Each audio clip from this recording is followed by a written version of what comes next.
Amazing Grace by Mary Hoffman.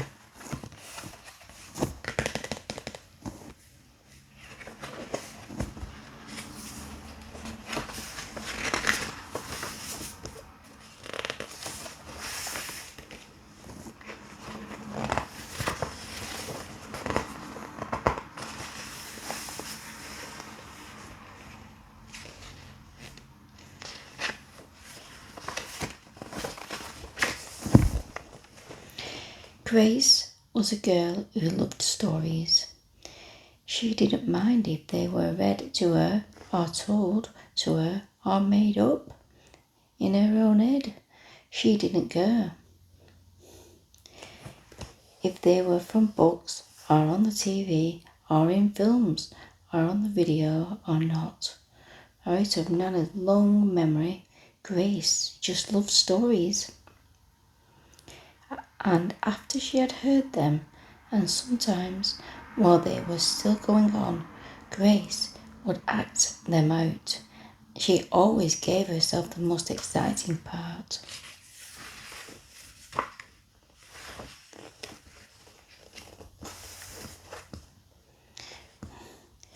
Grace went into battle as Joan the Arc and wove a wicked web of Anansi and Spider-Man. She hid inside the wooden horse at the gates of Troy. She crossed the Alps with Hannibal and 100 elephants. She sailed the 7 seas with a peg and a parrot.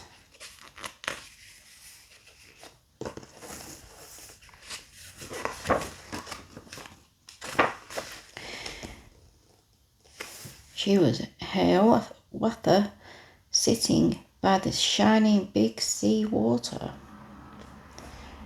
and Mawagi in the back garden jungle.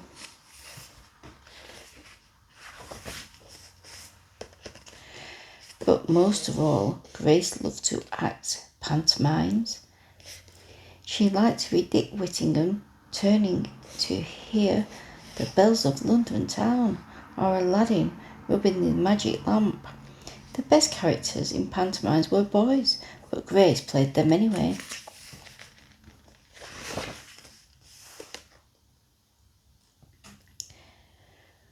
When there was no one else around, Grace played all parts by herself. She was a cast of thousands of Paw. The cat usually helped out. And sometimes she could persuade Ma and Nana to join in, but they weren't too busy. Then she was Dr. Grace and their lives were in her hands.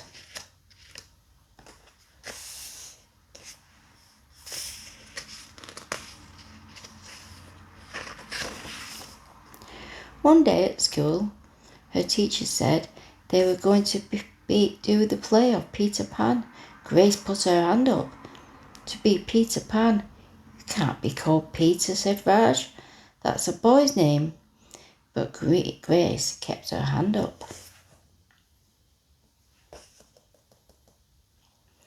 You can't be Peter Pan, whispered Natalie. He wasn't black. But Grace kept her hand up. All right, said the teacher. Lots of you want to audition to be Peter Pan, so we'll have to have auditions. We'll choose the parts next Monday.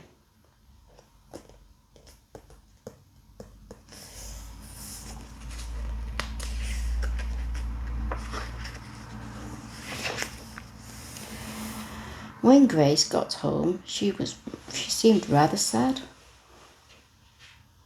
What's the matter? Asked Ma. Raj said I couldn't be Peter Pan because I'm a girl.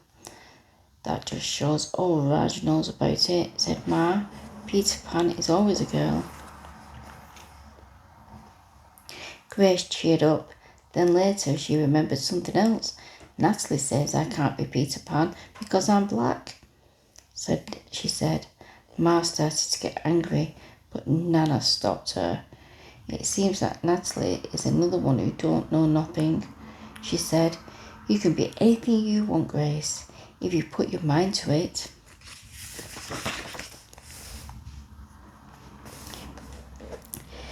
day was Saturday, and Nana told Grace they were going out. In the afternoon, they caught the bus and the train into town.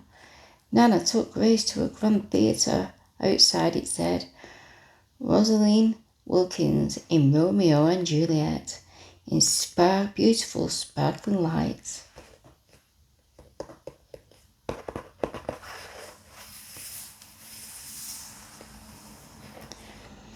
Are we going to the ballot, Nana? Asked Grace. We are, honey, but I want you to look at these pictures first. Nana showed Grace some photographs of a beautiful young girl dancer in a tutu. Stunning new Juliet, it said on one of them.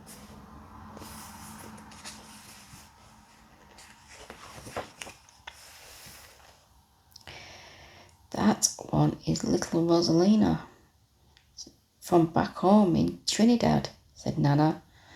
Her granny and me, we grew up together on the island. She's always asking me to do I want tickets to see a little girl dance. So this time I said yes. After the ballet, Grace played the part of Juliet, dancing around her room in her imaginary tutu. I can be anything I want, she thought. I can even be Peter Pan.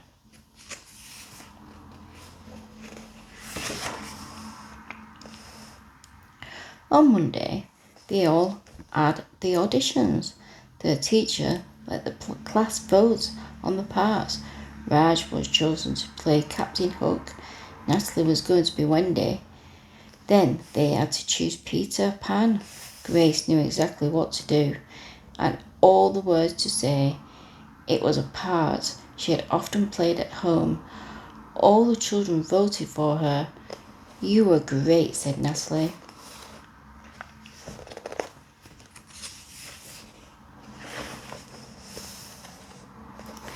The play was a great success and Grace was an amazing Peter Pan. After it was all over, she said, I feel as if I could fly all the way home. You probably could, said Ma. Yes, said Nana. If Grace had put her mind to it, she can do anything she wants.